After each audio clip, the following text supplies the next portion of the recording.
हम्म। भाई किसी और को मौका दो, ये गिने चुने लोग आते हैं बार बार।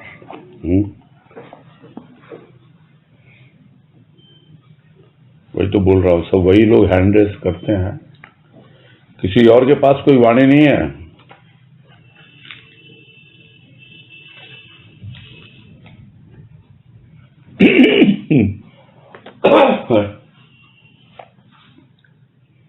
चलो अब नहीं है तो लेंगे। तनुश्री शर्मा, कौन सी वाणी है? प्रणाम भैया। ये वाणी है चेतना में 748। एक मिनट।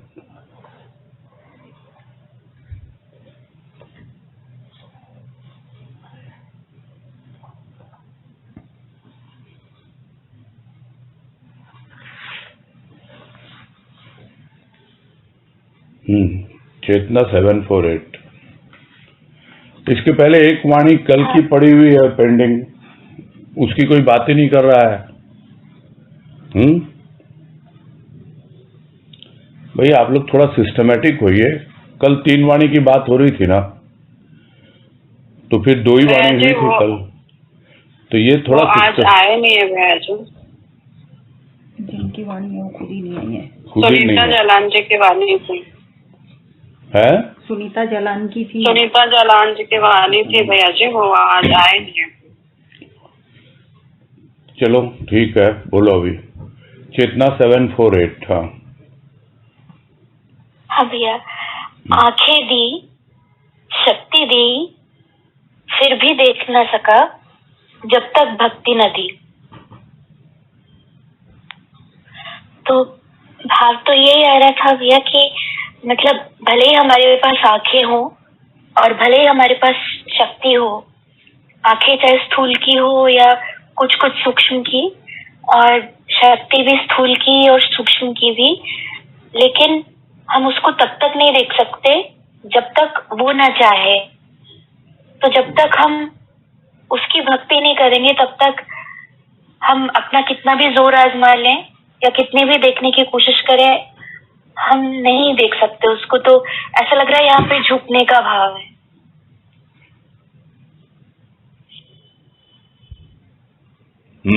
और कितने लोगों ने चर्चा की है इस पर? ये आज चर्चा हुई थी, हम लोग 4 लोग थे। हाँ, तो और कौन है बोलेगा इस पर?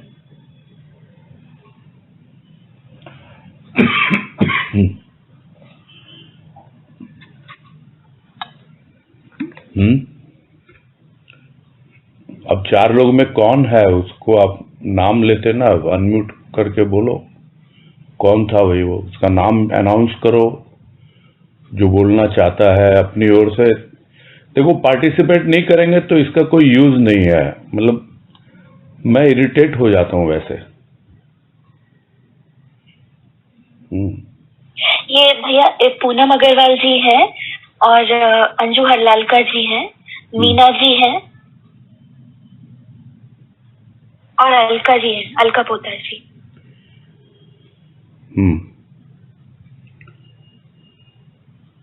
तो कौन बोलेगा अब? मैं वही बार बार बोल रहा हूँ, कल भी पूनम अग्रवाल, मधु मुंद्रा, तनुश्री शर्मा, मतलब ये 3-4 लोग हैं, बस यही आते रहेंगे, कुछ कोई बोलेगा नहीं। और ये थोड़ा सा अटपटा लगता है ना मुझे। और लोगों को पार्टिसिपेट करना चाहिए, अदरवाइज इसका कोई यूज नहीं है ना। पूनम जी और अलका जी ने इसीलिए हैंड रेस किया है, वो बताना चाहते हैं। वो अलका पोद्दार को दो।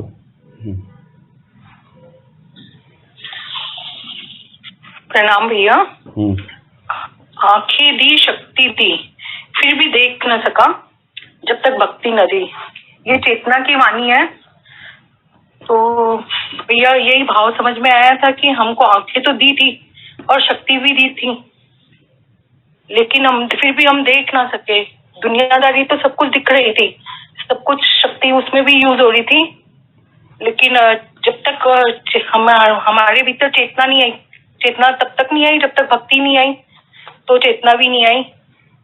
तो भक्ति जब तक भक्ति न थी, भक्ति न दी, अच्छा भक्ति न दी। भैया मेरे को थोड़ा कंफ्यूजन रहता है, बस मेरे को बोलने का इच्छा हो गई तो इसलिए भैया मेरे को वाणी में थोड़ा बहुत कम समझ में आता है, लेकिन सुनने में बहुत अच्छा लगता है। हरिओम। ठीक है, कोई बात नहीं है। कोशिश तो की ना आपने। जी। कोशिश करने वालों की कभी हार नहीं होती है। ठीक है। हरिओम। पूनम जी बोलिए।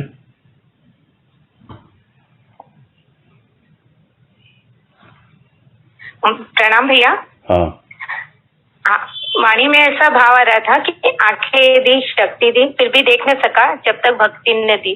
कि हम लोग सुनते हैं कि प्रभु ने सारे गुण देकर भेजे हैं, लेकिन जो आंखें हैं, जो शक्ति है, वो सब हम स्थूल में उपयोग में लाते हैं और भक्ति भी करते हैं तो कर्मकांड की भक्ति करते हैं। जो भीतर की भक्ति, भीतर की आंखें हैं और हमारे भीतर की शक्ति, ये सब जब हम सदगुरु से जुड़ते हैं और वो हमें भक्ति का परिचय कराते हैं कि भक्ति होती क्या है। कर्म कांड की भक्ति नहीं, अपने भीतर बैठे प्रभु को जानना और उसमें उसकी याद में रहना। थोड़ा कुछ इस तरीके का ही भाव आ रहा था कि जब तक प्रभु भक्ति न दे, भक्ति का परिचय प्रभु कराते हैं, तो ही हमें अपनी शक्ति का परिचय होता है। हरिओम भैया। हरिओम। अंजू हरलाल का।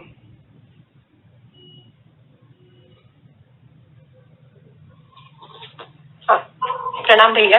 हाँ नमस्कार।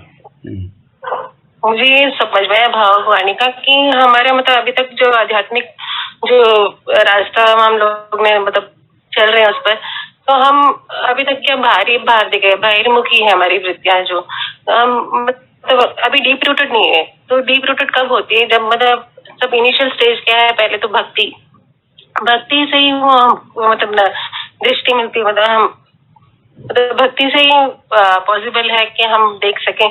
मतलब वो जो हमारे भीतर जो आप हमेशा जो बोलते हो, जो एनर्जी है हमारी पोटेंशियल एनर्जी, वो भक्ति से ही हम हमारी मतलब आंखें जो बहिर्मुखी थी वो अंतर्मुखी होती।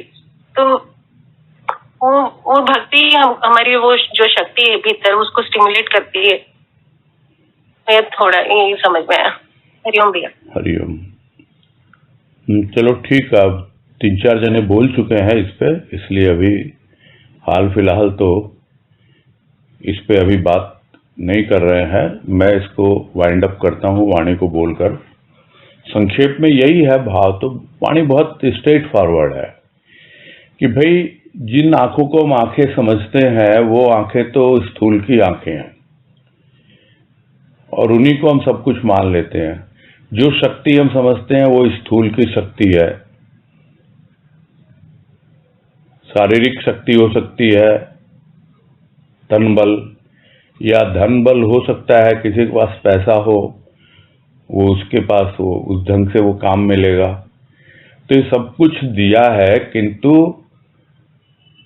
भक्ति जब तक जीवन में नहीं आती है तब तक वो अपने आप को देखना सीखता नहीं है। फिर भी देख न सका का मतलब यही है कि पहले प्रभु को देखे और उस दृष्टि से देखे जिस दृष्टि से वो चाहता है कि मुझे देख। किस तरह देख उसको? पहले उसकी आंखों में देख, तब धीरे धीरे वो अपनी आंखें देगा और उसी की आंखों से जब देखेंगे तब अपने आप को देखना सीखते हैं। भक्ति करते ही भाव मिलेगा और भाव की दृष्टि मिलेगी और वो भाव की दृष्टि हमें अपने आप को भी देखना सिखाएगी और सारे जगत को भी देखना सिखाएगी। तो फिर भी देख ना सका से यहाँ यही भाव समझ में आ रहा है कि जब तक भाव की दृष्टि नहीं मिलती तब तक प्राणी देख नहीं पाता है और भाव की दृष्टि मिलती है भक्ति के द्वारा। वो भक्ति जो आंतरिक भक्ति है, बाहरी भक्ति नहीं। स्थूल की भक्ति तो करते ही रहे हैं, स्थूल की भक्ति से चेतना जागृत नहीं होती है। यानी साकार भक्ति जो होती है कर्मकांड पर ज्यादा आधारित होती है। उसमें यदि हम सूक्ष्म भाव को शामिल न करें तो हमें फिर वो आंखें नहीं मिलती जिन आंखों से हम देख पाए अपने आप को।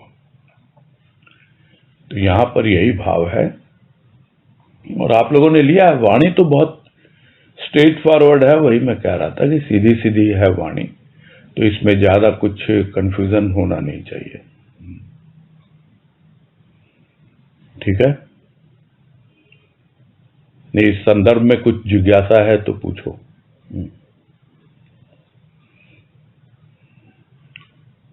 तनुश्री ने रखी थी बात। हाँ, जिज्ञासा है तो पूछो तनुश्री। हाँ भैया, आपने बोला कि जब तक भाव की दृष्टि नहीं मिलती तब तक हम उसको देख नहीं पाते, न अपने भीतर न बाहर। जी। तो और भाव की दृष्टि भक्ति के द्वारा आती है। जी। तो मतलब किस प्रकार की भक्ति के द्वारा भाव की दृष्टि आती है, ये थोड़ा समझना था। निराकार भक्ति, वही बात हुई थी ना, सूक्ष्म रूप आएगा ना भक्ति का। भक्ति का सूक्ष्म रूप निराकार है, स्थूल भक्ति साकार की भक्ति है। तो जब तक उस भक्ति में सूक्ष्म भाव नहीं जुड़ते, यानी निराकार का भाव नहीं आता, तब तक वो दृष्टि नहीं मिल पाती है, जिससे वो अपने आप को भी देखे और संसार को भी देखे, एक निष्पक्ष भाव से देखे। चेतना का मतलब ही यही होता है कि आप पक्षपात नहीं कर रहे हो, न अपने प्रति और न ही संसार के प्रति। नहीं तो उसके पहले सब लोग यही बोलते हैं कि भाई दुनिया ने मुझे उलझा रखा, फंसा के रखा, ये माया तो ऐसी है, माया ने वो कर दिया वो कर दिया। तो ये सब बातें तब समझ में आती है कि माया को दोष देना निरर्थक। ये भी गुरुदेव ने एक वाणी में समझाया है। अपने आप को देखेगा तो अपने को समझेगा, उसके पहले तक दूसरों पे दोषारोपण करता रहता है। जब अपने को देखता है तब वास्तव में यहाँ कहने का मतलब यही है कि अपने आप को देखना सीखता है, साथ साथ दुनिया जिसको वो दोष देता था उसको भी देखता है कि नहीं, ये सब कुछ तो मेरा ही किया कराया है और मैं ही बंधन में बंधा हुआ हूँ, और दुनिया को मैं दोष दे रहा हूँ कि ये मुझे अपने मोह के बंधन में और बांध रहे हैं। तो ये सब चीजें बाद में समझ में आने लगती हैं जब भक्ति का सूक्ष्म रूप जीवन में अनुभव में आता है और भाव की दृष्टि मिलने लगती है। ये है। हाँ भैया, ये सब जो हम देखना सीखे हैं कि हम दूसरों को दोष देते थे मगर वास्तव में दोष हमारा है, तो ये हम भाव की दृष्टि से ही देखना सीखे हैं। लेकिन हमने ऐसा कोई निराकार की भक्ति तो नहीं की। भाव की दृष्टि, भाव है क्या? सूक्ष्म है। अच्छा। आप जब तक साकार में रहोगे तो बार बार दौड़ दौड़ के भाव आपका साकार में ही जाएगा, अपने आप में नहीं जाएगा। अच्छा। जी। खुद को देख नहीं पाएंगे। मतलब हमने इष्ट का भाव ग्रहण किया, इस प्रकार हमने निराकार की भक्ति की। हाँ, जो हमको भाव मिला। क्या है भाव में? प्रथम क्या होता है? इष्ट होता है। वो इष्ट क्या है? हाँ। वो उसका साकार रूप है।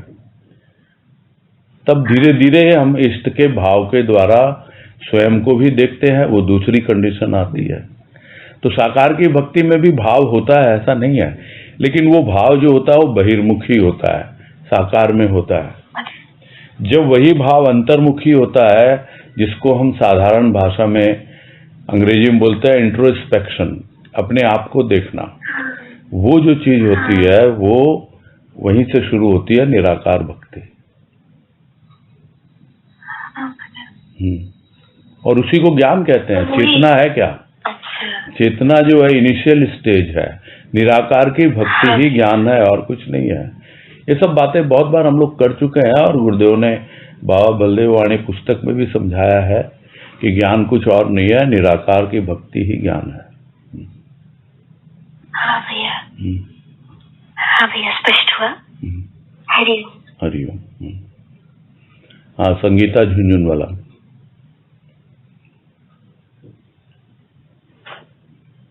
प्रणाम भैया, किशन बोल रहा हूँ। हाँ बोलिए किशन जी। भैया भक्ति की 772 नंबर वाणी हम लोग लिए थे। कहाँ पर है ये? किसी से शेयर नहीं हुआ आप लोगों का? मेरे पास भैया, जो लिस्ट आई है उसमें है नहीं ये नंबर। पहले उनको प्रेफरेंस मिलेगा ना। बात हुई ना कि ग्रुप में पहले शेयर कर लेंगे आपस में, तो वो अपना हैंड रेस करते हैं और उसके अनुसार करते हैं। आप अगर मौका लगा, समय मिला तो जरूर लेंगे आपकी वाणी भी, है ना। हम लोग 4 लोगों ने किया था भैया। हाँ तो ठीक है, तो वो ग्रुप में शेयर करना चाहिए ना। आप लोग जो एंकर है, मैं तो हमेशा बोलता हूँ जो होस्ट या एंकर है उसकी बहुत जिम्मेदारी हो जाती है ना। उससे कांटेक्ट में आपको रहना होगा, उसकी भी जिम्मेदारी, आपकी भी जिम्मेदारी, ताकि आप उसको अपनी जो वाणी है आप उसको फॉरवर्ड कर सको कि ये वाणी हमने डिसाइड की, हम 4 जनों ने इनने डिस्कस की। कोई बात नहीं, आज समय होगा, नहीं तो कल ले लेंगे, कोई बात नहीं है उसका तो। हाँ भैया, समझ में आ गया। हाँ भैया।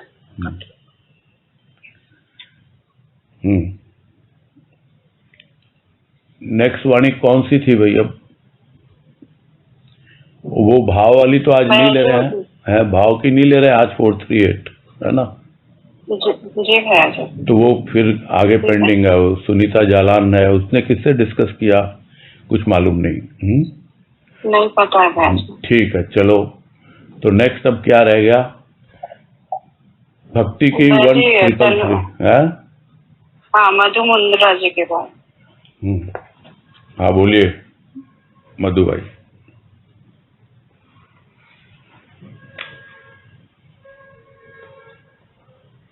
प्रणाम भैया। हाँ नमस्कार। ये भक्ति की वाणी है 1333 1333 जी 1333। एक मिनट निकाल रहा हूँ।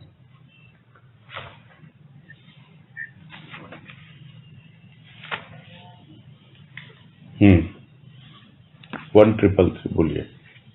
हाँ, वाणी है, तुम मुझ में इतने घुल मिल गए कि मैं भूल ही बैठा कि तुम भी मेरे साथ हो। जगत ने पुकारा, मैं उसके पीछे दीवाना हुआ, अब मुझे ही तुझे पुकारना है। तो भैया ये वाणी अभी यही फ्राइडे को बांद्रा सत्संग के जो उसमें हुई थी, सत्संग के अंदर फ्राइडे को हम लोग वाणियां लेते हैं, तो मेरा ही नंबर आया था खोलने के लिए। मैंने खोला, उसके बाद भी कई जनों ने और ने भी खोला। तो इसमें जरा जो लास्ट का है ना, मुझे ही तुझे पुकारना है, तो इसमें थोड़ा अलग भाव था। तो मैंने जो भाव खोला था वो वैसे आया था, तो मुझ में इतने घुल मिल गए कि जब हम इस संसार में आए तो भगवान तो हमारे, हम बोलते कि हमारे अंदर ही है, तो हमारे साथ में आया, पर हमें पता ही नहीं था कि हमने कभी उसको देखा ही नहीं, कभी दुनिया में इस तरह घुले मिले हुए थे कि भाई हमें पता ही नहीं था कि हमारा भगवान हमारे अंदर ही है।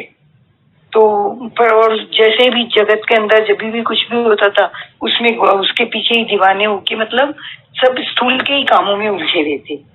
तो अब जैसे भक्ति के अंदर लगे, और भक्ति में हम तो क्या, भक्ति में हम तो इस तरह सत्संग में आने के बाद ही हमको ये सब बातें समझ में आई हैं। तो अब ऐसे लगता है कि हम तो उसको भूल गए, कर गए, पर भगवान जहाँ भी हम तुम याद दिख रहे हो हमको, हर जगह में एहसास भी होता है हमारे कार्यों के अंदर तुम्हारा। पर जब हम अगर तुमको भूलते हैं तो तुझे ही मुझे पुकार करके संभालना है। मैंने ये भाव खोला था कि अब मुझे ही तुझे पुकारना है, कि भगवान अब तुम मेरे को सतर्क करते रहना।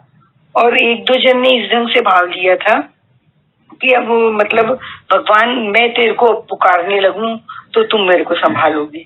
और जैसे कल मतलब ये चर्चा में जैसे पूनम से भी बात हुई थी, और बाकी हम लोग तो सत्संग में तो सभी लोग थे, तो आज भी जैसे मैंने पूनम के साथ में थोड़ा चर्चा करी थी इसके साथ।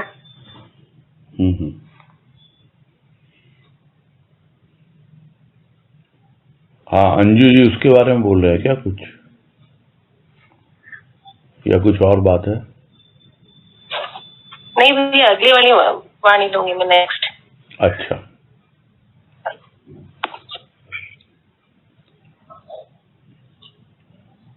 भैया पूनम भी बोलेगी, वो बोल रही थी कि मैं अपना भाव देती हूँ। हैंड रेज करो।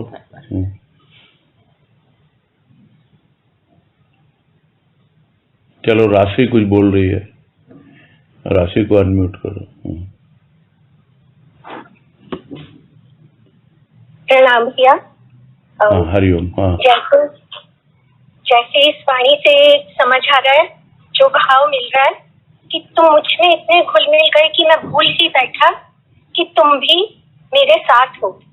तो सीधा भाव वहां गया कि भगवान ने जब इच्छा की कि मैं एक हूँ और अनेक हो जाऊं, तो मुझ में इतने घुल मिल गए, या जो मैं हूँ वो तुम हो, तुम्हारा ही रूप हूँ मैं, तुम्हारी ही इच्छा हूँ मैं, जिसका प्रतिरूप तुमने अपना प्रतिरूप मुझे बनाया अनेक होने की अपनी इच्छा को पूर्ण करने के लिए।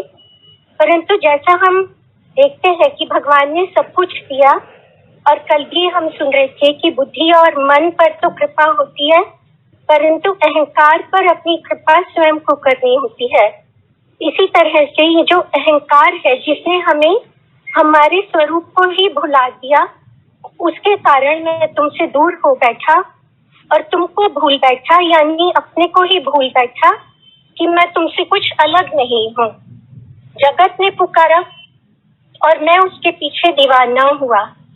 दीवाना यानी कि जब अपना विवेक खो बैठा, जहाँ पर बुद्धि भी काम नहीं करती और एक तरह का ऑब्सेशन होता है कि जैसे जो आवाज आई बस बिना सोचे समझे उसके पीछे चल दिया। तो जगत ने पुकारा, ये जगत सारा उसी की सृष्टि थी, उसकी इच्छा थी, उसका खेल था, हम जो भी कहें, उसने पुकारा और उसके पीछे ही मैं दीवाना हो गया कि अपने होश गंवाकर न खुद को देख पाता, न तुमको देख पाता, न तुम्हारी सृष्टि की सुंदरता को देख पाता। अब मुझे ही तुझे पुकारना है। जिसने खोया है, जो खोया है, जहाँ खोया है, यह तो वही पा सकता है। जैसे राबिया ने, अगर हम कहानी में देखते हैं उस दृष्टांत में, कि वो झोपड़ी के बाहर ढूंढ रही थी और कहा कि खोया जहाँ था पाएगा वही, जिसने खोया है बताएगा वही। तो ढूंढते हैं क्योंकि खुद खोए, हमने खुद को खोया है यहाँ आकर।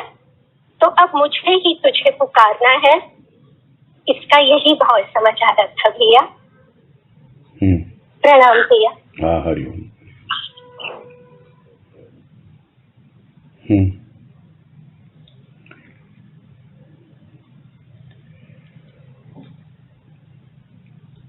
ये बाद में अनुभव में आता है, वाणी पढ़ के यह समझ में आ रहा है कि भक्त को बाद में समझ में आता है और वो अपनी खुद की जो भूल है वो रियलाइज करता है। क्या भूल हुई है उससे? उससे भूल ये हुई है कि वो जगत के पीछे दीवाना हो गया। भीतर बैठा हुआ जो प्रभु उसे पुकार रहा है, उसकी आवाज उसने सुनी नहीं। वो इतना घुल मिल गया कि भूल ही बैठा, और ऐसी भूल उससे हो गई कि बस दुनिया ने पुकारा और उसके पीछे चल दिया, उसके अनुसार अपना जीवन जीने लग गया। अब तुम्हें खोजूं तो कहाँ खोजूं, तुम इतना घुल मिल गए हो मुझ में। ये बाद में उसको रियलाइज हो रहा है, कहाँ हो तुम, कहाँ हो तुम, ढूंढ रहा हूं मैं। जगत ने पुकारा तो बाहर ढूंढता रहा, उसको पीछे दीवाना हुआ, तो जगत की तरह वो भी कहाँ हो तुम घूमता रहा मंदिर में, मस्जिद में। जो पहले भी बात आई थी कि हम ढूंढते हैं उसको चारों ओर, अपने भीतर नहीं ढूंढते, क्योंकि ये रियलाइजेशन नहीं हो पाता है कि तुम मुझ में इतना घुल मिल गए। पूरी तरह वो हमारे रोम रोम में समाया हुआ है, और ये भक्त को अब रियलाइज हो रहा है, किंतु वो रोम में उसका अनुभव नहीं पा रहा। कहाँ हो? वो किसी से सुना कि वो तो तुम्हारे भीतर ही है, जहां भी तुम चाहो वहीं तुम उसका अनुभव कर सकते हो, लेकिन वो उसे अनुभव में नहीं आ रहा है। इसलिए वो पुकार रहा है या उसे पुकारना है कि भाई गलती मेरी थी, मैं ही तुम्हें भूल बैठा, तुम तो हमेशा मेरे साथ थे, आज मुझे पता लगा, तो अब मैं तुझे पुकारता हूं और तुम अवश्य ही मेरी पुकार सुन के आना। तुमने मुझे पुकारा था पहले, और कहीं से नहीं, हर जगह से पुकारा था, किंतु मैं उस आवाज को सुन नहीं पा रहा था। मैं तो जगत की आवाज को सुन पा रहा था, जगत जो पुकार रहा था। तो तुम्हारी पुकार को अनदेखा करके मैं जगत की पुकार के पीछे दीवाना हो गया, और तुम भी शांत होकर बैठ गए। लेकिन अब मुझे होश आया है, समझ में आ गया, मुझे तो अब तुझे पुकारना है। अब मेरा तो जीवन यही है, भक्ति है।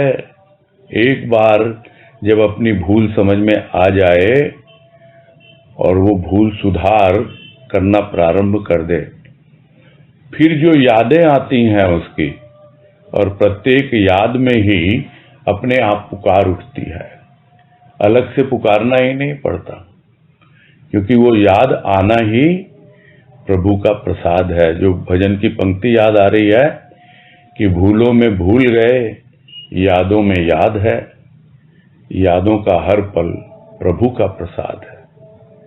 ये याद जो है वही उसको पुकारना है कि अब मैं तुझे याद करता हूं, यानी तुझे पुकार रहा हूं, और ये जो याद है यही मेरे लिए तुम्हारा प्रसाद है।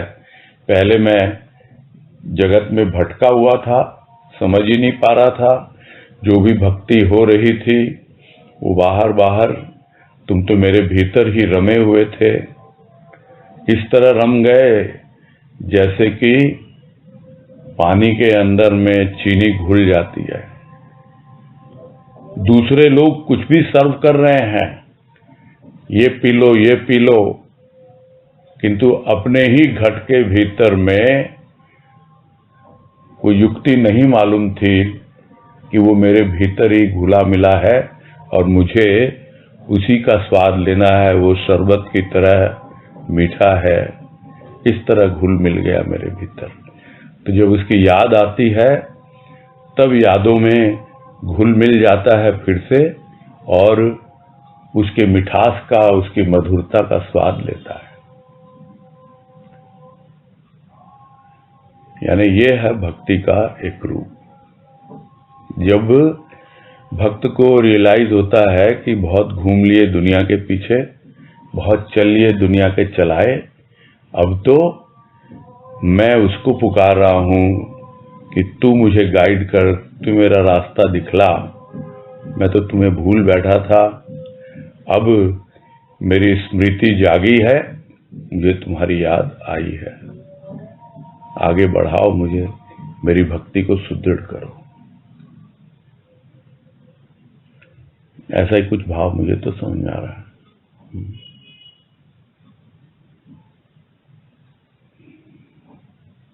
ठीक है, स्पष्ट हो गया या कुछ है जिज्ञासा?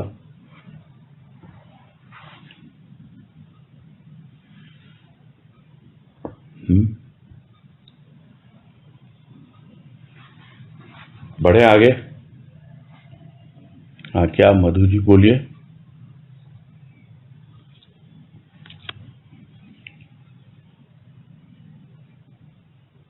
हाँ भैया, इसमें आपने समझाया, बहुत अच्छे से समझ में आया। तो ऐसे लग रहा है कि जैसे मतलब वो तो गाइड कर रहा है और हमें बार बार लगता है कि भगवान अब हम समझे हैं कि किस तरह से तुमको याद करना है। पर फिर भी क्या होता है कभी कभी, और मेनली मैं अभी ऐसे लग रहा था कि मैं एक हफ्ता यहाँ नहीं हूँ, मेरे को मतलब राजस्थान जाना है शादी के अंदर, तो मन के अंदर ऐसी कर रही थी कि नहीं मतलब सब चर्चा अटेंड कर पाऊंगी, सब सुन नहीं पाऊंगी, तो कहीं ऐसा ना हो कि मैं मतलब उन भावों में रह ना सकूं। तो थोड़ा सा तो मेरे अंदर वो बात भी आ रही थी, और बार बार यही आ रहा था कि भी बार बार आप मुझे सतर्क करते रहना, मैं तुम्हें भूलूंगी। तो वही भाव वापस आपके थ्रू भी सुना तो बहुत अच्छा। चलो ठीक है, कृपा है उसकी। हाँ, प्रणाम भैया, हरिओम। हाँ, हरिओम हरिओम।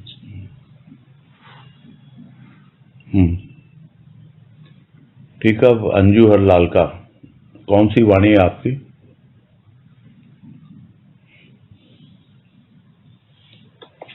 हाँ, प्रणाम भैया, हरिओम।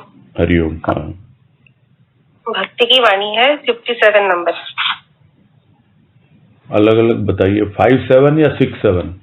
57।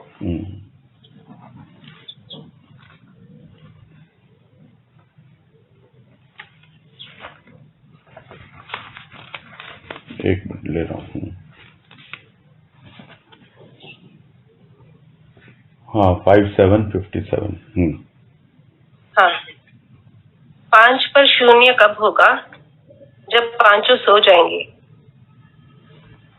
तो इसमें 5 का थोड़ा कंफ्यूजन था कि ये 5 तत्व है या 5 इंद्रियां है। तो हमने इंद्रियों का भाव लिया कि 5 इंद्रियां जो है वो मतलब जैसे पहले वाणी में भी था ना कि बहिर्मुखी, मतलब आंखें मतलब स्थूल में रम रही है, मतलब 5 इंद्रियां।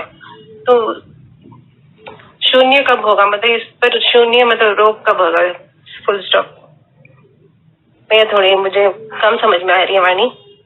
जब पांचों सो जाएंगे, मतलब वो एक का जब साथ मिलता है, जब रस मिलने लग जाता है, तब वो इंद्रिया मतलब फिर मैं नहीं समझ में आ रही ज्यादा। नहीं, आप लोगों ने और किसी ने डिस्कस किया है क्या आपस में? हाँ, वही हम लोग 4-5 जन, धनुश्री और पूनम दीदी और हाँ, पूनम दीदी और धनुश्री।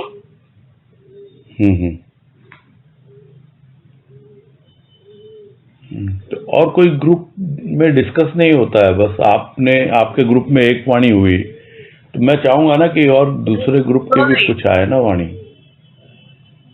इसको तो लेंगे, कोई बात नहीं है। अनीता तुलसिया ने हैंड रेस किया हुआ, हो सकता हो कुछ बोले।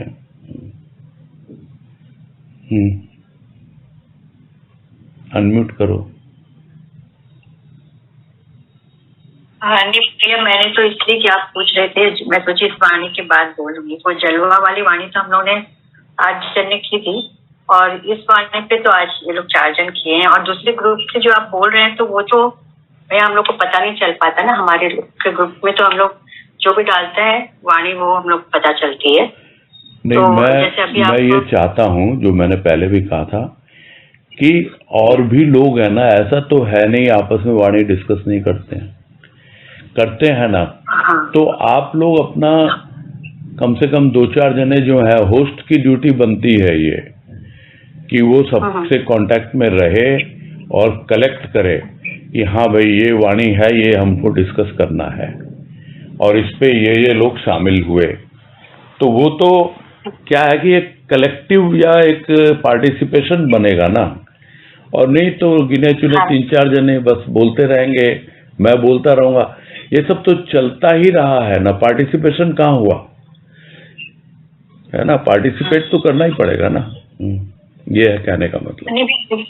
जैसे भी संगीता लोग का 4-5 जन का हुआ, लेकिन वो लोग जैसे ग्रुप में नहीं है, इससे हम लोगों को पता नहीं चल पाया। मैं वही तो बोल रहा हूँ ना, वो होस्ट आप अपना कांटेक्ट नंबर डिस्प्ले करिए सबको, ठीक है, ताकि वो आपके इसमें देख पाए स्क्रीन पर और मालूम पड़े और आपको कांटेक्ट करे, होस्ट को फॉरवर्ड करे, वो व्हाट्सएप नंबर या जो भी हो ना।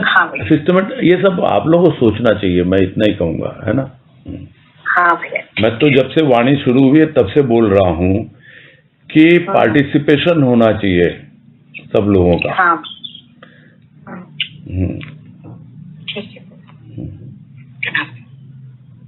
हाँ, राशि अग्रवाल क्या बोलना चाह रहे हैं? भैया मैंने अभी अपनी देखी है वाणी, पर भाव 2 तरह के भाव आ रहे थे। तो 5 पर शून्य यानी 5 का 50 हो गया उसके आगे कि पावर बढ़ गई उसकी, कि 1 और 1 मिलकर जैसे 11 हो जाते हैं। और दूसरा भाव ये भी आ रहा था कि जो बाबा वाणी में आया था, 1 के पहले भी शून्य और 1 के बाद भी शून्य, कि जो 5 पर शून्य कब होगा। ये जो हम पंचभूत के बने हुए हैं, पूरी सृष्टि भी पंचभूत से बनी हुई कही जाती है, तो वो शून्य से जहाँ से आई वहाँ उसमें एकाकार का भाव एक आ रहा था कि वो 0.5 पर शून्य कब होगा, जब पांचों सो जाएंगे। जैसे सोने पर एक शांत अवस्था होती है कि कहते हैं मृत समान हो जाता है, जहाँ पर बुद्धि और मन भी कोई काम नहीं करते हैं। तो ये इस तरह से दो भाव आ रहे थे भैया, बस यही कहना चाह रही थी, आप बताएंगे जैसे भी तो। हाँ ठीक है, भाव तो इसी टाइप से ही है। अब वो 5 जो है आपने पंच भौतिक शरीर के लिए लिया है, यानी 5 जो हैं, जो तत्व हैं, भौतिक तत्व, पंचभूत जो आप कह रहे हैं वो भौतिक तत्व हैं। आकाश है, वायु है, अग्नि है, जल है और पृथ्वी है। तो इन 5 तत्वों से ही बना हुआ है यह शरीर, और यह शरीर बार बार आता है और जाता है, बार बार जन्म लेना पड़ता है, मृत्यु को प्राप्त होता है यह शरीर। तो आखिर कब होगा ये? बोला जब 5 सो जाएंगे, यानी आप अपना शरीर छोड़ने के पहले ही इन 5 जो स्थूल के तत्व हैं उनका पूरा लाभ उठा करके उस अवस्था तक पहुंच जाएं जहां पर बिल्कुल शून्य है, यानी इनकी उपस्थिति है ही नहीं, यानी देह होते हुए भी आप देह बोध में नहीं हैं, तब 5 पर शून्य होगी। स्थूल है शरीर, किंतु उसके बावजूद भी आप स्थूल शरीर के भाव में नहीं हो, आप हो उस शून्य के भाव में। और वो शून्य है कहाँ? वो आपके भीतर है। फिर जब आप आते हैं, कर्मेंद्रिय भी 5 हैं, ज्ञानेंद्रिय भी 5 हैं, तो इस तरह आपकी यात्रा शुरू हो जाती है। जो एक और वाणी में 5 के ऊपर ही समझाया गुरुदेव ने कि 5 को पंच न मान, सांच को पहचान। यानी क्या सत्य है, क्या सांच है इन सब के पीछे, उनको पहचानना है। इन 5 के द्वारा 5 तत्व हैं, 5 कर्मेंद्रिय है, 5 ज्ञानेंद्रिय हैं। तो उन 5 को कम करके लाओ अब, क्योंकि ज्ञान क्या होता है? ज्ञान तो समेटता है, तो कम कैसे होगा? 5 से 4 पर आएंगे। 4 कौन से है? फिर सूक्ष्म के तत्व आ गए, मन बुद्धि चित्त अहंकार। फिर समेटो और फिर सूक्ष्माति सूक्ष्म आ गया आपका प्राण, और समेटो तो फिर एकमात्र तत्व जो है वो है आत्म तत्व। फिर समेटो तो वही आत्मा परमात्मा में समा जाएगी। जो हमारा कारण शरीर है वो महाकारण में समा जाएगा, तब 5 पर शून्य होगी। यही है, सब सो जाएंगे 1 by 1 ये अंतिम अवस्था है। और भक्त यही चाहता है भक्ति करते हुए कि आखिर वो कब अवस्था होगी। भक्ति तो मैं कर रहा हूं, स्थूल से सूक्ष्म और सूक्ष्म से सूक्ष्माति सूक्ष्म, और जिस वक्त शरीर छूटे तो मेरी आत्मा उस परमात्मा में समा जाए।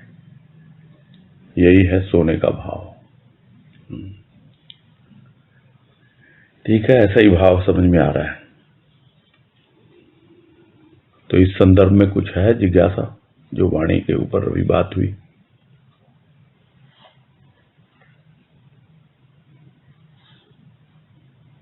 अनीता तुलसियान। हाँ भैया, नहीं क्लियर हुआ। सोना यानी शांत हो जाना है, जो हमारी जो कर्मी पूरी तरह निष्क्रिय हो जाना। सोने का मतलब निष्क्रिय हो जाना। अभी क्रियाशील है सभी तत्व, भौतिक तत्व भी, शरीर स्थूल सूक्ष्म भी क्रियाशील है, प्राण भी क्रियाशील है, जब सब निष्क्रिय हो जाएंगे तब शांत होगा। यानी जहां से शांति का उद्गम है वहीं पर पहुंच जाएंगे। शरीर तो शांत होता है किंतु मन शांत नहीं है शरीर छोड़ने के वक्त, तो क्या होगा? फिर आना होता है। हम कहते हैं ना शरीर शांत हो गया,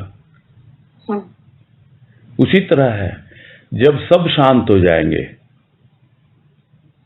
स्थूल भी सूक्ष्म भी, और वो पांचों सो जाएंगे, तो यही मतलब है कि आप उसको शून्य की ओर ले जाइए। 5 से 4, 3, 2, 1, ये सब जो पंचम तल्ले वाली बात जो आई वही तो है वो 5। पहले तल्ले से शुरू करो आप, 5 हो जाएगा, तब जाके शून्य तक पहुंचोगे आप। ठीक है? हाँ भैया ठीक है।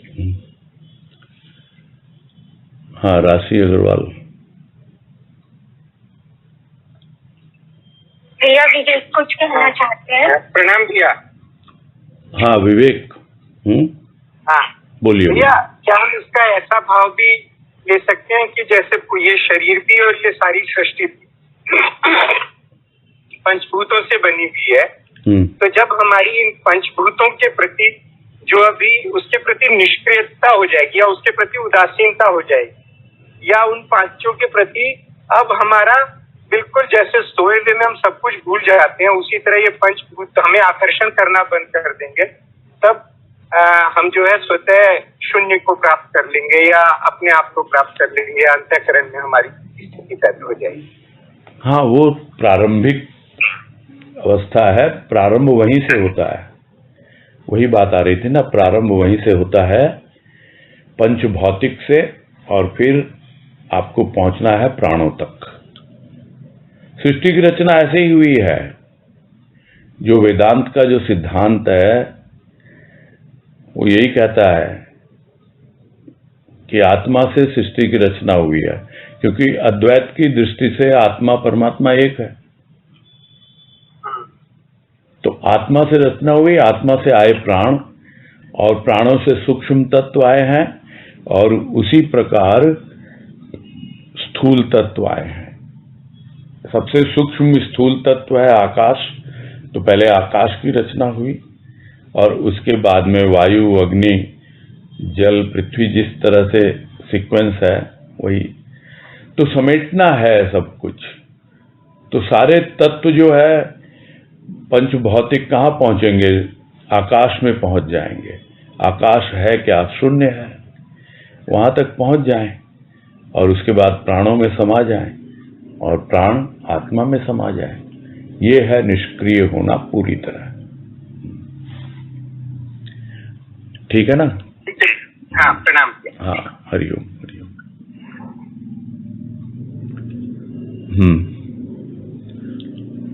तो अभी थोड़ा सा है समय, तो हाँ, किशन जी अपना लाइए, कौन सी वाणी थी? हैंड रेस करिए ताकि अनम्यूट कर दें आपको।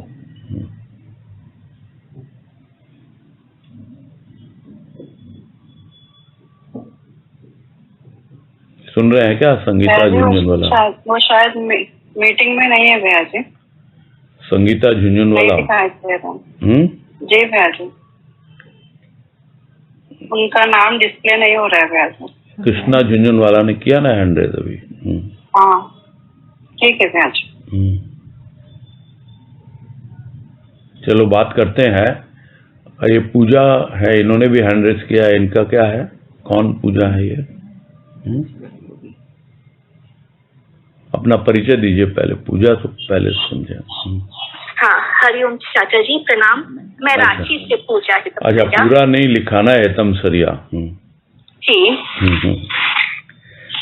तो अभी जो वाणी हुई उसके बारे में कुछ बात करनी है या कोई नई बात है? जो वाणी आज हुई उसके बारे में ही। हाँ बोलो। तनुश्री जी ने कोई वाणी पर चर्चा कर रही थी, वो तब मैंने मोबाइल ऑन किया था, तब उसमें आपकी आवाज बंद हो गई है। एक हाँ, जब चर्चा मैंने जब स्टार्ट किया मोबाइल, तब निराकार और साकार की चर्चा पर कोई बात चल रही थी। तो मेरा प्रश्न था चाचा जी कि गुरुदेव को हम निराकार माने कि साकार? आज ये प्रश्न उस चर्चा के दौरान पहली बार उठा, क्योंकि कभी भी मतलब हमेशा उनको भाव रूप ही देखा है, तो हमेशा मन में यही भावना रहती थी कि हम तो निराकार को मानते हैं, मतलब भाव को मानते हैं। लेकिन चर्चा के दौरान कुछ बातों में आया कि गुरुदेव साकार है कि निराकार, यह प्रश्न स्वतः ही उठा। प्रारंभ तो साकार से ही होता है। भक्ति जो होती है वो प्रारंभ साकार से ही होती है और धीरे धीरे निराकार में प्रवेश करती है। इसको एक बहुत सिंपल उदाहरण मैं दिया करता हूं कि जिस तरह है एरोप्लेन है, उसको हवा में उड़ना है, यानी ऊपर ऊंचाइयों में जाना है, किंतु उसको थोड़ी देर तो रनवे पे दौड़ना पड़ता है, यानी साकार का आधार लेता है, तब वो निराकार की ओर आगे बढ़ता है। वैसे ही है, साकार का आधार लिए बगैर आप निराकार की ओर नहीं बढ़ सकते हैं। इसीलिए गुरुदेव ने कहा कि भाव तो ठीक है, तो भाव की पहली अवस्था को पहले अनुभव करना है कि उस भाव में होता क्या है, इष्ट होता है। तो भाव में इष्ट होता है, उसको अनुभव करना है, फिर धीरे धीरे इष्ट का भाव आएगा और तब केवल भाव रूप जो इसकी बात हो रही है अभी वो आएगा। तो ये है इसका सिस्टम, प्रोसीजर, तौर तरीका। ठीक है, चलो वो तो उन्होंने तो हटा लिया अपना, कोई बात नहीं। हाँ बोलिए कृष्ण जी आप।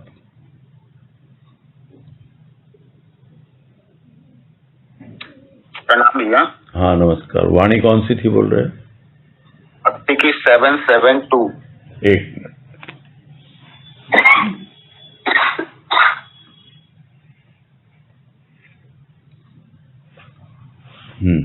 772 बोलिए।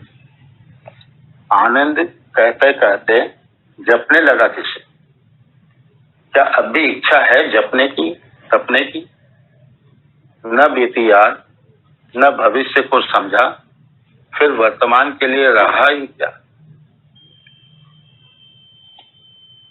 ये इसमें बहुत सारे प्रश्न हैं, तो इसमें भी ये भाव यही थोड़ा समझ पूरी तरह से नहीं समझ पाए कि आनंद भक्ति में लगा, आनंद की स्थिति में को प्राप्त कर रहा है बस, और उसको आनंद मिल रहा है, लेकिन फिर भी जो है प्रश्न यहाँ पे ये आ गया कि फिर अब इसको जपने लगा। तुम आनंद में थे तो अब इधर उधर कहाँ चले गए, कहाँ भटक? तो क्या अभी इच्छा है जपने की तपने की? तो यही समझ में आ रहा था भैया कि मतलब भटक गया, इसलिए ये बात आ रही है कि अब वापस जो है जब भक्ति में लग के आनंद को तुम प्राप्त कर रहे हो, तो फिर न बीती याद न भविष्य को समझा, फिर वर्तमान के लिए रहा ही क्या?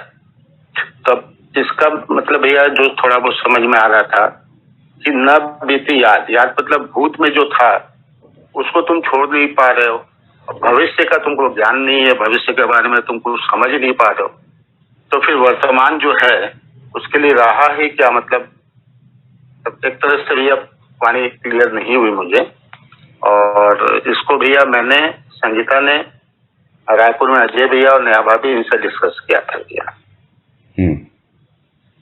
ठीक है, इसको तो ले रहे हैं, तो अभी तो आपको समझ में आ गया ना।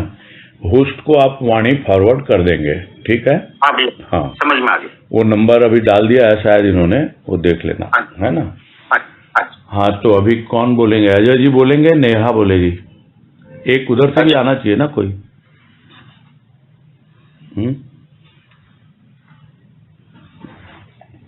हाँ बोलिए।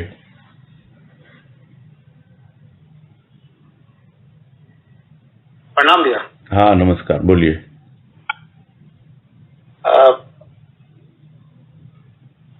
कहते कहते जपने लगा किसे? क्या अभी इच्छा है जपने की तपने की? ये समझ में आ रहा है भैया कि हम भक्ति करते करते हमें आनंद आने लग गया भक्ति में, किंतु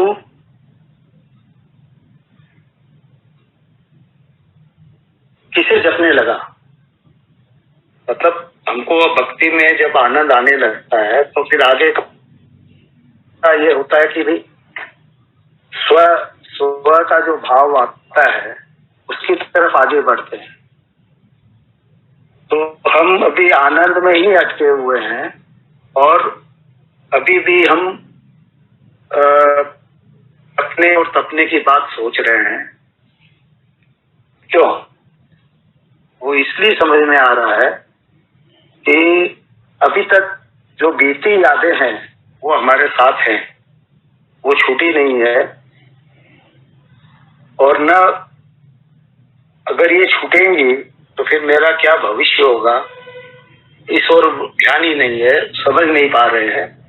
जिस दिन हम आनंद में रहते रहते जब हम स्व के भाव में चले जाएंगे तो न ये यादें मेरे पास रहेगी और न मुझे कोई भविष्य की चिंता रहेगी, तो वर्तमान में भी कुछ नहीं रहेगा हमारे लिए, क्योंकि हम जिसको बोलते हैं पूर्ण आनंद में रहेंगे।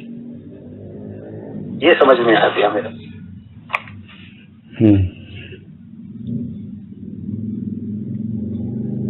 खैर, आपने इसमें एक क्लॉज डाल दिया स्व वाला। इस तरह का तो कुछ भाव समझ में मुझे तो नहीं आ रहा है, मतलब मैं अपनी बात कह रहा हूं। यहाँ पर यही है कि भक्ति कर रहा है, भाव में जी रहा है, प्रेम में जी रहा है और खूब रसपान कर रहा है, बड़ा आनंद आ रहा है भक्त को, बहुत अच्छा लग रहा है। सत्संग में जाते हैं, बहुत आनंद आ रहा है, ये करते हैं, बहुत आनंद, एक एक काम में इतना डूब के खूब आनंद आ रहा है, खूब आनंद आ रहा है। यानी वो आनंद आ रहा है, आनंद आ रहा है, बस वो खाली तुम बोले जा रहे हो सबको, बहुत आनंद आ रहा है, बहुत आनंद आ रहा है। तो आनंद कोई बोलने की चीज नहीं होती है, आनंद अनुभव की चीज होती है। यदि तुमको आनंद आ रहा है तो आनंद का अनुभव करो, एंजॉय करो ना। और इसीलिए हमारे पूर्वजों ने, ऋषि मुनियों ने कहा कि ये क्या है, ये तो गूंगे का गुड़ है। स्वाद ले रहे हो ना, लो और गूंगे बन जाओ। उसको ज्यादा बोलने करने की जरूरत ही नहीं है, किंतु कहते रहा और कहते कहते क्या हो गया, बस पुरानी बातों में चला गया। क्योंकि उसके पहले तो यही आदत थी, नाम जपने की, तपने की, ये व्रत कर लो, उपवास कर लो, ये नाम जप लो, इसी को भक्ति मान रहा था। तब अपने आप से पूछता, अरे तू क्या कर रहा है, फिर से वही इच्छा भी है क्या तेरी जपने तपने की? भूल जाए सब। लेकिन अगर नहीं भूले, यदि याद अभी भी बनी रही और भविष्य के बारे में पता ही नहीं, क्या है भविष्य, वर्तमान में प्रेम और भाव में रत रहना है। और इसको एक और वाणी में समझाया गुरुदेव ने कि अतीत व्यतीत हुआ, वर्तमान में रत हो, प्रेम का भविष्य सदा उज्जवल। तो वर्तमान में अगर रत है प्रेम और भाव में और उसमें तू भक्ति किए जा रहा है, बस उसमें रत रह तू और आनंद उठा उस प्रेम और भाव का। कहने की कोई जरूरत नहीं है, क्योंकि कहना क्या है, बस ऐसा लगेगा जैसे जपने लग गया, हाँ खूब आनंद आ रहा है, खूब अच्छा लग रहा है, खूब ये लग रहा है। अरे आप उसको फील करो, ये है इस वाणी का सार, कि आप उसको महसूस करो, उसको अनुभव के लेवल पे, अनुभूति के क्षेत्र पे ले जाओ, वहां उस धरातल पर ले जाओ। उसको बोलने की जरूरत नहीं तो फिर पुरानी यादों में लग जाओगे और फिर वही जैसे पहले कोई जपता था, राम राम जपता था या कोई और नाम जपता था, उसी जपने में लग जाएगा और उसी तरह और दूसरी चीजों में उलझ जाएगा। तो बस यही है यहाँ पर जो समझ में आ रहा है वाणी का भाव, कि आप अतीत से निकलो और नहीं तो फिर से अतीत में पहुंच जाओगे। भविष्य को समझो। भविष्य यही है कि वर्तमान में प्रेम और भाव में तुम्हें आनंद आ रहा है, उस आनंद का अनुभव करो। बार बार बोलने की जरूरत नहीं है। ठीक है, मुझे ऐसा ही कुछ भाव समझ में आ रहा है।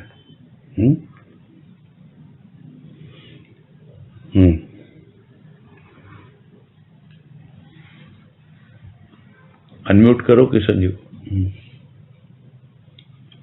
आप भैया वाणी बहुत सुंदर, बहुत अच्छा लगा। ठीक है। एक सेकंड कुछ सेकंड। प्रणाम भैया। हाँ प्रणाम। हाँ। तो जपने लगा किसी को, मतलब ये आनंद जपने लगा। अच्छा। हाँ, उसी को वही आनंद कह रहा है तो वही जप रहेगा। अरे किसको जप रहा है? आनंद कोई जपने की चीज है क्या? आनंद तो अनुभव करने की चीज है, एंजॉय करना है, रस लेना है, कोई जपने की चीज नहीं है। यही है इसका भाव। हम लोग यहीं अटक गए। कोई बात नहीं है, अब क्लियर हो गया ना? हाँ भाई, ठीक अब क्लियर है। हाँ, निकल जाओ। चलो अब तो बाहर निकलो। हैं? अटको भटको मत, अब तो रास्ते पे चलो। ठीक है।